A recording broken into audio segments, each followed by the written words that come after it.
This week on Thinking Biblically, I'm going to be sharing a message entitled An Epiphany of Evil.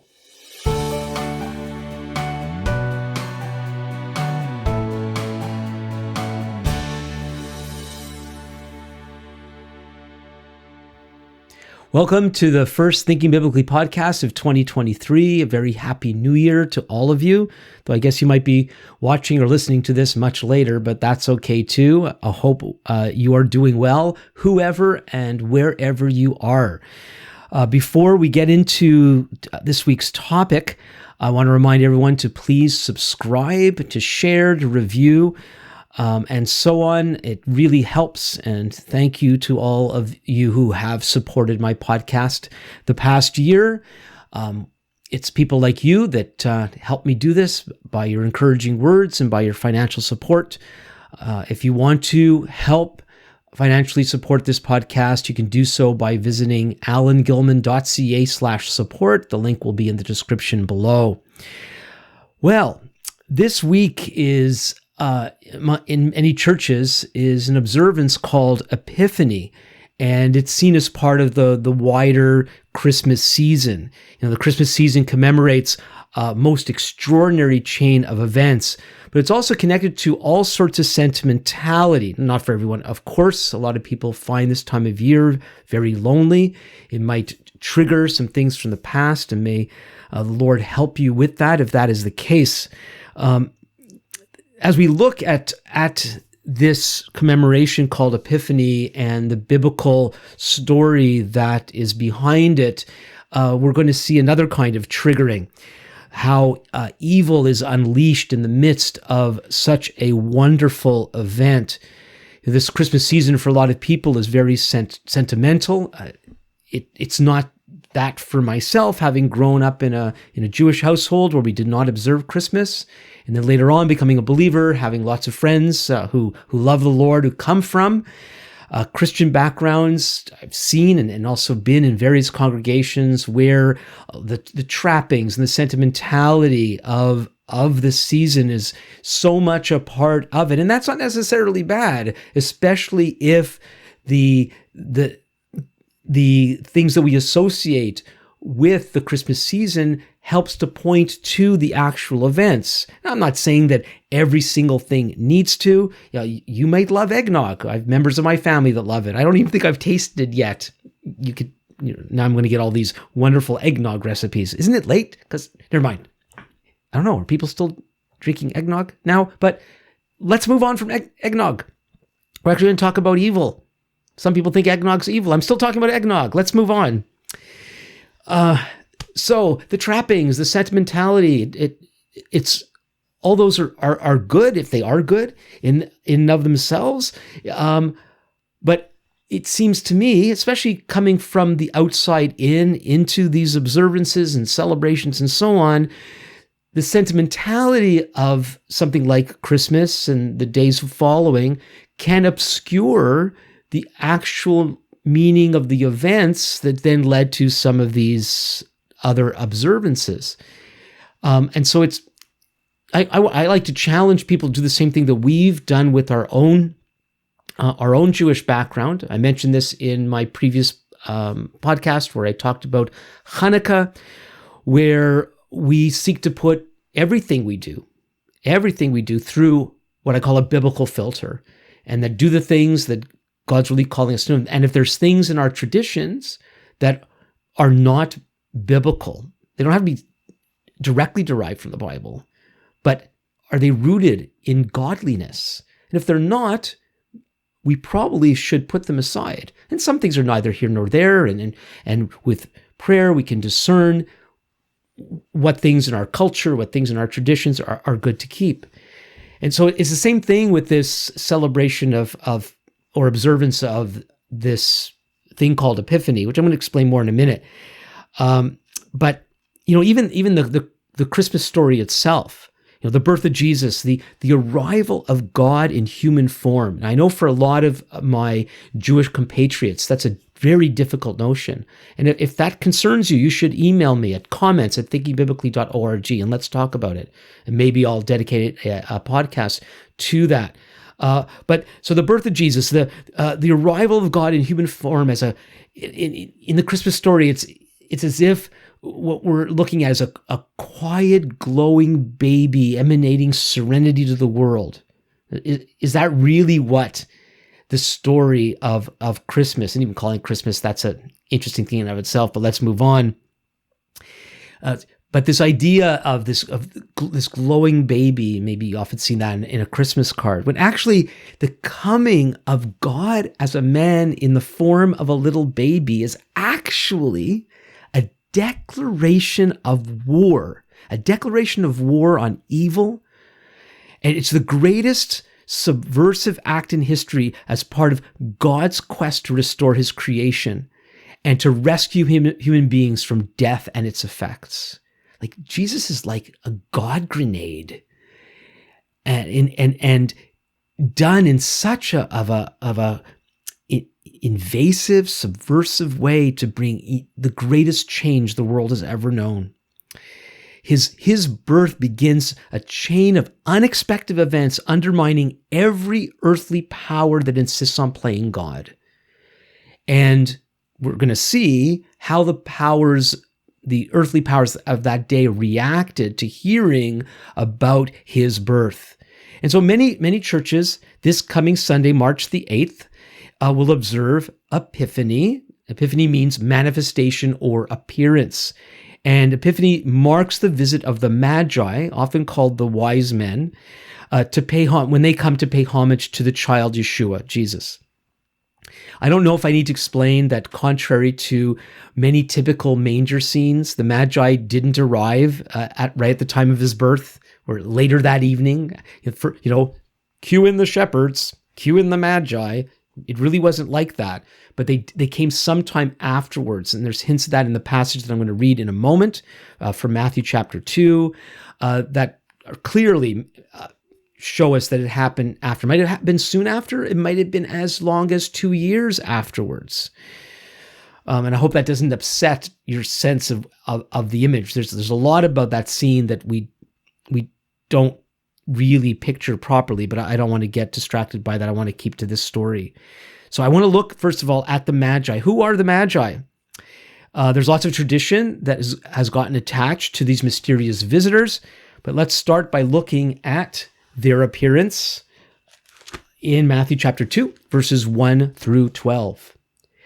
Now, after Jesus, or Yeshua, was born in Bethlehem of Judea, in the days of Herod the king, behold, wise men, so this translation, the English Standard Version, uses wise men, from the east came to Jerusalem, saying, "Where is he who has been born King of the Jews? For we saw his star when it rose and have come to worship him." When Herod the king heard this, he was troubled, and all Jerusalem with him. And assembling all the chief priests and scribes of the people, he inquired of them where the Messiah, the Christ, was to be born.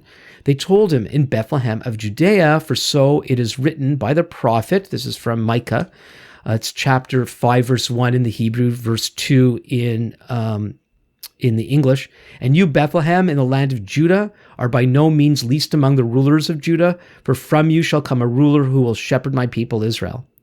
Then Herod summoned the wise men secretly and ascertained from them what time the star had appeared.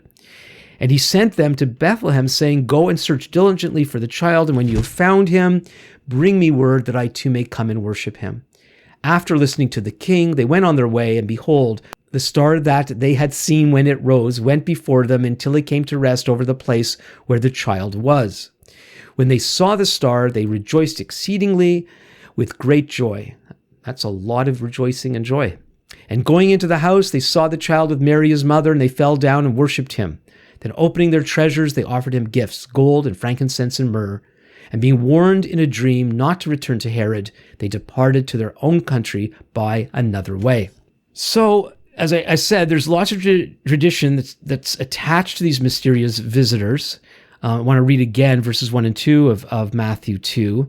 Now after Yeshua, Jesus was born in Bethlehem of Judea in the days of Herod the king. Behold, wise men from the east came to Jerusalem, saying, "Where is he who has been born King of the Jews? For we saw his star when it rose and have come to worship him." In tradition, instead of the simple plural Magi, eventually it's assumed that there are three of them, and that's taken most probably from the 3 gifts they gave. But of course, the 3 gifts doesn't mean there were only 3 of them. There might have been 2. But that's something we probably will never know. Later on, they became kings. You know, the Christmas carol, we 3 kings of Orient. Orient, how far east did they come from? We 3 kings of Orient are. They became kings. I hope they appreciated being promoted to king, to royalty. They're just magi, which I'll explain in a moment what that is. And they eventually became kings with names. They got names. I don't know they're the right names. I don't know where the names came from. Maybe you know. Maybe Mr. Google or Mr. Wikipedia knows. But nobody knows as far as I know. So who were they? So translations like the English Standard Version translate the Greek word magoi. Magoi. The singular is it's really magoi, and the singular is magos, and translates it as wise men.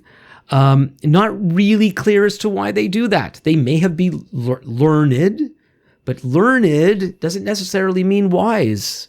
Biblical speaking anyway, wisdom is a skill that is able to take knowledge and apply it effectively in life. Now, they did a wise thing. There's something going to Herod may not have been so wise. Don't know. We don't know if it could have been done some other way. We know the story as it happened. But you know, there's this little cute thing that's said at this time of year. You might get a card that says, "Wise men still seek him." And sure, but that's not really who they were. So who were they? Magi, which is interesting, it's where in English we get the words magic and magician. They may not have been magicians, but it's likely they were sorcerers of some kind. Likely they were astrologers, not astronomers, astrologers, people who read the stars to find meaning. And of course, in this case, whatever meaning they discerned was setting them on a correct course. But that could have been God rather than their own learnedness that brought them to the land of Israel at this time. It's often assumed that these magi, there are actually magi from various places, but it's often assumed that they were from Persia, which is possible. Persia is east of Israel. There were magi in Persia, and many in Persia, when I say many, I don't know how many, but people in Persia may have been aware of the great coming Jewish king. And that would be due to the presence of Jewish people in that area, beginning with the Babylonian exile hundreds of years before. Eventually the Persians took over and they had their empire. The story of the coming of Yeshua happens during the next great empire. Well, 2 empires later, I guess. There's the whole Greek thing, and then there's Rome. But at that time, there were still a lot of Jewish people living in the area. But knowledge of Jewish things and biblical things could go back to the Babylonian exile. We have Daniel, who received revelation from God that he documented, and he was right both in the Babylonian and Persian courts. And he prophesied in Daniel 9 about the coming of the Messiah. And if you look at it carefully, it would be around this time. And that's why in the Jewish world, there was a lot of messianic expectation at this time. And it's possible that the Persians were clued in, especially the more learned ones, the more interested ones would be clued in that it may have been around the time when there would emerge in the land of Israel this great Jewish king that would have worldwide positive effect. And so then along with that knowledge and their examination of the stars, that led them to Jerusalem at this time. Now there's another compelling theory as to the origins of these magi. Some think that they were actually not from Persia, but from the much closer Nabatean kingdom, the Nabatean kingdom. The Nabateans were descended from Abraham's son Ishmael, And they eventually established a kingdom right to the east and to the south of Israel and included the Arabian Peninsula. They're actually part of the original Arabs. And you may have heard of their capital, the incredible rock city of Petra in modern Jordan, which I haven't been there. I've seen pictures. It's really, really something. So Petra was the capital of the Nabatean kingdom, and it was quite a kingdom, lasted for a couple of centuries, and it was very rich. And getting hold of these precious gifts of gold, frankincense, and myrrh would make sense coming from that area. Also, another major clue that most of us would tend to miss is the note that they came from the east. Now, of course, Persia is east of Jerusalem, but when people would travel from Persia, Babylon to the land of Israel, they would head up north because you couldn't travel straight through the mountains and the desert to get to Israel. So they took a much better route through what was called the Fertile Crescent. And so they would go up to Mesopotamia and then down through modern-day Syria into the land of Israel. And so when the Bible speaks of those peoples coming to the land of Israel, it would talk about people coming from the north. Not that they originated from the north, but they were coming down from the north. Directly east would be modern Jordan, ancient Edom, and the Nabatean kingdom. So it's possible that this is, and there's no reason why not. Why could they have not come from a place closer? And they did have access to these gifts. There is a prophecy in Isaiah chapter 60 that also might be a clue with regard to the Nabateans. Isaiah 60 is this wonderful chapter. It's the one that begins, verse 1, "Arise, shine, for your light has come, and the glory of the Lord has risen upon you." So I'm going to read verses 6 and 7 of Isaiah 60. "A multitude of camels shall cover you." This is 600 years before this time. "A multitude of camels shall cover you. The young camels of Midian and Ephah, all those from Sheba shall come.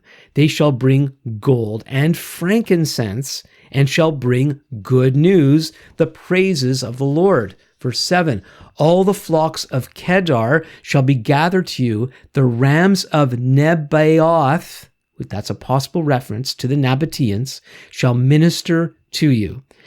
They shall come up with acceptance on my altar, and I will beautify my beautiful house."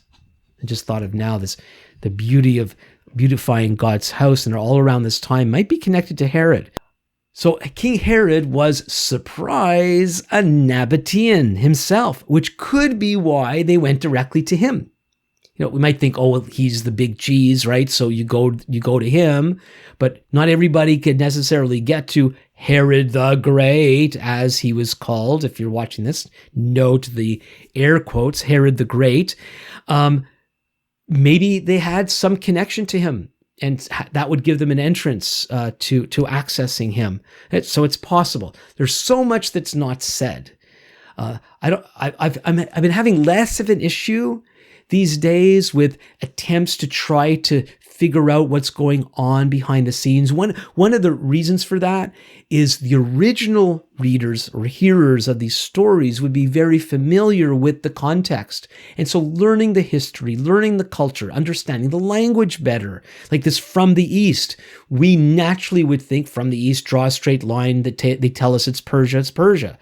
Not realizing that very likely the people of the day would think of people from the east not coming from Persia. That would be from the north, as I explained. So getting to know as best we can the context really, really helps. But then we can go overboard and add all sorts of extra embellishments. And so back again, as I was saying earlier, whether it's traditions and other things, but also with our ideas. You know, this podcast is called Thinking Biblically. We want to think biblically in order to live biblically. And so when we look at scripture and we bring our preconceived ideas, our assumptions, things that we've been told before, we should try to take all that back to God's word and see if it really holds up. And so let's continue on. So regardless of who they actually were, they came with wonderful news of a brand new king. And of course, in the Jewish mind, among many people, they were waiting for King Messiah to come and to release them from Roman oppression and establish God's kingdom on earth forever. That's what they were expecting. So the Magi, they go right to the person in power. And maybe, as I said, it was due to some connection with him. But now let's look at who was Herod. So as I said, Herod, also called Herod the Great, we could describe him as a career politician. It means a lot means a lot more to me now, having lived in Ottawa, the capital of Canada, for over 20 years. There's a certain kind of culture in this city that you don't experience in other cities in Canada. Imagine you wouldn't experience in other cities in the world. Government is the largest employer in this metropolitan area of over 1 million people, and it has an effect on the culture of our town. And so there are people who are career politicians. That's not necessarily bad. Let's not get off on a tangent on this one, but that's what Herod was. He was in the whole political game from early on in his life. As I mentioned, he was a Nabatean, which would mean he was an Arab, of Arab descent. And there was a part of the Nabatean people who converted to Judaism, and that's somewhat connected to the Hanukkah story, things that happened after that. We won't get into that. And so Herod would see himself as Jewish, but religiously we would call him a syncretist. Herod was a syncretist. Now, syncretism is when people attempt to blend two or more religions or spiritualities. And that's something that plagued ancient Israel almost from the beginning. They would sometimes think of the pagan god, the false god, as the same God who brought them out of Egypt. They connected the true invisible God to idols. So sometimes they would follow other gods completely, and other times they would try to integrate the worship and customs of other gods with the true God. And when you do that, that's called syncretism. And that's actually something that believers and supposed believers have done, all the centuries through. And one of the things about being a syncretist is very often we don't know we're doing it, because it's very easy to absorb the effects of the cultures in which we live, and we adopt the customs of the people around us. If we love the Lord, we end up trying to combine the worldly customs with the biblical ones, and we often don't know we are doing it. Herod, on the other hand, knew exactly what he was doing. As he tried to sufficiently appease Jewish sentiments on one hand, while also honoring Roman pagan sensitivities on the other. Herod had no issues in pursuing his goals through marriage, divorcing, and even executing wives and other family members to suit his political interests. He was eventually appointed king of Judea by the Romans. This made him king of the Jews, king of Judea, but he was a client king. So he was king, but not completely so. He was still under the control of the major empire of that day. And so he was ultimately accountable to the Roman Empire. Now, Herod was renowned. This is partly where he gets his great title from. He was renowned for his great building projects, including several vast, seemingly impenetrable fortresses, some of which we can still see today in the land of Israel, including Masada, which most of you, I'm sure, have heard of. And they were all designed to protect him from insurrection. He built the extraordinary port city of Caesarea. He did so to honor the Roman emperor. And at the same time, he expanded expanded the Jewish temple and turned it into a wonder. One of the things he did is he greatly expanded the plaza that surrounds the temple. And he had to do that. He had to build up the terrain in order to do that. And so when you see, or if you've been to Jerusalem, and you go to what used to be called the Wailing Wall, it's ever since Jewish Jerusalem was recaptured by Israel in Six-Day War in 1967. We don't call it the Wailing Wall anymore. It's called the Western Wall. Well, the Western Wall is actually a retaining wall that's holding up the plaza that Herod had built up. So Herod managed his kingdom of Judea ruthlessly, he was outwardly successful in many ways, but he did so at the expense of others, not to mention any sense of right and wrong. So it's pretty clear that Herod was the typical outwardly powerful but very insecure leader. And then guess who shows up? And to whom do they go? And what's the question they ask him? Where is he who was born King of the Jews? Now, did they really not understand how Herod would react? Maybe that's an argument for them coming from way further away. But they were excited. They were interested. They didn't know. Even learned people can be naive. We don't know. We just know, again, we know what happened. They come asking, where is he who is born King of the Jews? So what does Herod do? Interestingly, the first thing he does is he checks out their claim by going to Scripture.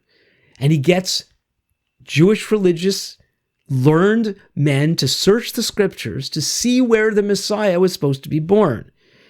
And they discover, of course, from the prophet Micah that it was to be Bethlehem.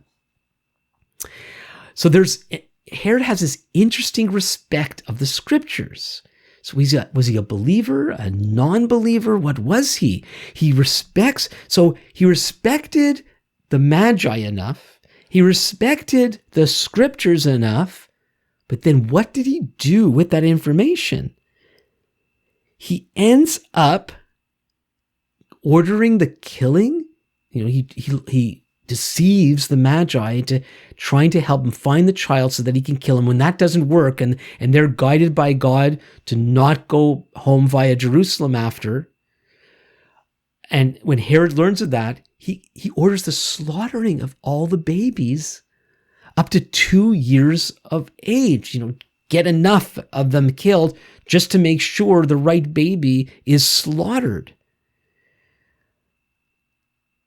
One of the things, before I get more on this, there's one thing I wanted to mention that I think I skipped. I know I skipped it.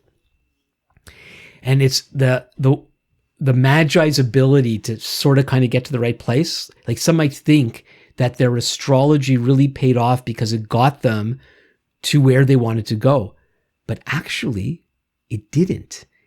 It only got them to the general location. Once they got to the capital of Judea, Jerusalem, they didn't know where to go. It took a search of the Scriptures to discover the right place. And so I think that reminds us how our endeavors, our more natural studies, our research, human intelligence, human wisdom can only take us so far. No matter how good we are at trying to understand life and other things, we still need the Scriptures to get us to the particulars, just like the Magi needed it. So, on one hand, the story ends okay because despite Herod's attempt to kill the one born King of the Jews, the Messiah, God rescues him by directing Mary and Joseph to go to Egypt for a time. So that's good, but it's certainly not a good story for the babies and the families who were slaughtered because of Herod's evil insecure, ultra-controlling reaction to the otherwise good news that the Messiah had finally come. So that's pretty terrible. But I want to leave you with a couple of thoughts about this. I would rather live in a world that when good solutions to difficult problems come, that the problems would simply be solved with no pushback, no other difficulties. I don't know if you've ever been involved in a home renovation. And one of the reasons why we don't want to do home renovations is because you have no idea what's under the floorboards, what's behind the wall. Are we going to find out things about the foundation? And interestingly, those are real problems that are hidden behind the veneers that we set up. And, often we could be in a situation like a possible home renovation or something in our relationships, something in our communities. We know something's not right. But are we willing to start to dig? Are we willing to start to address what the problems are? Are we willing to get to the source of things? And often we're too afraid because we know that once we start to truly investigate these situations, we're going to be confronted with what appears to be a far worse problem than what we've been enduring. But it's like ignoring a possible cancer diagnosis. I've heard stories over the COVID time where people haven't been getting their checkups and people haven't been following up on some more minor things, that now they're discovering cancers that are worse, in a worse condition than if it would have been addressed earlier. This is a normal thing of life, that when we begin to solve problems, often things get worse before they get better. And I don't like that, but I've had to accept that I can't have what I like. That when the good comes, very often, there's a great pushback of evil. So what are we going to do about that? Are we going to keep our mouths shut? Are we going to avoid? Are we going to stuff problems? Are we going to run away? Are we just going to make the best of the situation? Or are we going to address those things that need to be addressed and then look to God to help us with the difficulties, often the greater difficulties that might come our way? So on one hand, there's a part of me that thinks it would have been better if the Magi didn't come, especially for those babies and their families. And maybe you're thinking that, but we live in a day where babies are being slaughtered for much lesser reasons than what Herod was concerned about. He was concerned about a messianic takeover and losing everything. Maybe you think that a baby, whether you're anticipating a baby or it's happened before, you thought maybe the coming of this baby would mean your life is over. And I just talked about triggering early on, and I really feel for people who have suffered because of the loss of a child, because of abortion, decisions that were made that maybe now you regret, or experiences that were not in your control that have been very painful. There is help and there's healing in God. It's never too late to whatever it is. In fact, and going back to this not wanting to address certain situations because at least in the short term it's going to make matters worse, we could bring that to God. Well, in this story, this horrible thing happened, and this is what happens. When the good comes, evil doesn't take it lying down, and it greatly pushes back. So I don't like that, but I need to learn to deal with that. I need to learn to deal with that reality in God's way. And I encourage you all to do the same. Don't resist doing the good because it might get messy and it might get worse before it gets better. Seek God and do whatever it is He's calling you to do. Think of all the things that should have been addressed, or the things that can be addressed and can get better if we're willing to go through the suffering, the pain of working through those difficulties, whatever they may be. I don't think most of them would be as dramatic as this story. There's something else going on here. When we hear horrific stories like the slaughtering of these babies, many of us start to ask, how could a good God allow such a thing to happen? And here is something right in the center of His rescue plan of creation. And this horrible thing happens. How could God let this happen? After all, didn't He warn Yeshua's parents to escape with Him? Why didn't He warn everybody else? It's a good question. It's a difficult question. That we ask such questions, I don't think that's a problem. But what's the answer? And are we willing to hear the answer? And I'm not claiming I'm going to give you the whole answer. This is a very difficult question. But I think there is an answer. And that answer is, God has endowed human beings with a great sense of responsibility.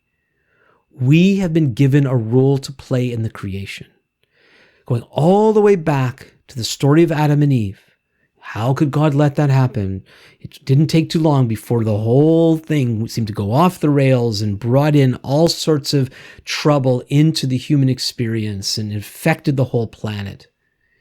How could God let that happen? Well, because He has been working to train godly, responsible human beings. And that plan is so important. It was necessary to allow human beings to have sufficient freedom to make their own decisions. Now, I believe that God is ultimately in control, but within that sense of control, His sovereignty, as it's called, He's given us this call, mandate, responsibility to be godly human beings that serve God's purposes, and along with that, the freedom to do our own thing in our own way. Thank God we so often don't get away with it. And there's so many ways that we don't get away with it. But it does seem very often that evil seems to be having its way. And then we wonder, where is God? But that's the wrong question. Where are people? And especially, where are the people of goodwill? When I did my Hanukkah presentation, and you could check that out, I made the comment that things go really bad when the people who know better begin to compromise, begin to assimilate, become syncretists. You don't need that many godly people to make a good difference in the world. But when those few people are not rising up and doing the things that God is calling us to do, that's when things really go bad. And we could think of a story like Herod and the babies, and we can be mad at God and all the rest. And it is troubling. It's a horrible story. But instead of what are we going to think about it, what are we going to do about it? There are babies to save today. There's issues to address today.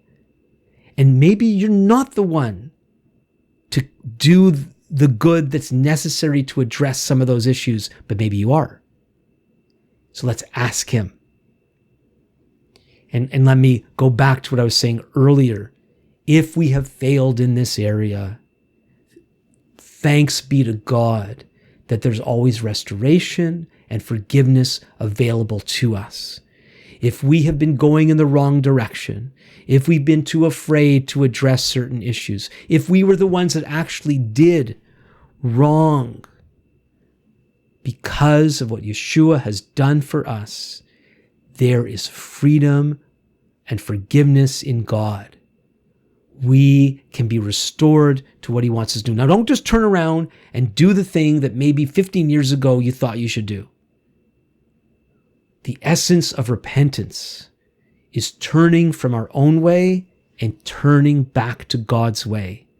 So let's turn to him and see what it is that he wants us to do in our day. And may he give us the courage to do the scary things and the hard things, whatever they may be.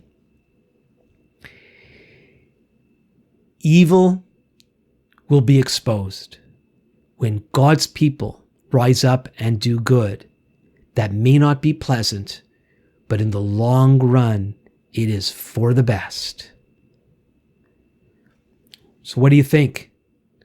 Please let me know. Send your comments and your questions to comments@thinkingbiblically.org. You can leave comments in the comments section below. Again, please subscribe and share and get these messages out to those people who need to hear them. And so until next time, this is Alan Gilman with Thinking Biblically.